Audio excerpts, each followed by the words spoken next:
যে বউটা ঘরে সারা দিন রান্না করে, খাওয়ার পরে সবাই তো পেট ভরে চলে যায় কাজে কাজে, রান্না মজা হয়েছে এই শব্দটাও অনেক সময় আমার বোনেরা শুনতে পায় না, কিন্তু রান্নায় যদি একটু লবণ কম হয় পুরা ঘর তুলে ফেলে।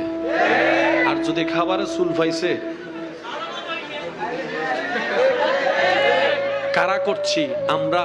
কোন আমরা যারা গত 3 সপ্তাহ 4 সপ্তাহ লাগাতার খেয়েও ভালো খাবার প্রশংসা করি নাই, অথচ সেই আমি যখন রেস্টুরেন্টে যাচ্ছি খাবারেরও প্রশংসা করছি, যিনি এনে দিচ্ছে তাকে আবার কিছু টিপসও দিয়ে দিচ্ছি, আবার সেখানে বসে ফেসবুকে লাইভ করে রিভিউ দিয়ে দিচ্ছি, আবার সেখানে স্টার মার্কও দিয়ে দিচ্ছি, আবার বের হওয়ার সময় বলছি আপনাদের খাবার সেই ইয়াম্মি ইয়াম্মি অনেক জোশ হয়েছে।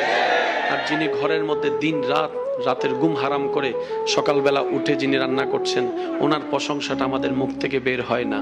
আল্লাহ আমাদেরকে একটু বুঝার তৌফিক দান করুক। আমিন।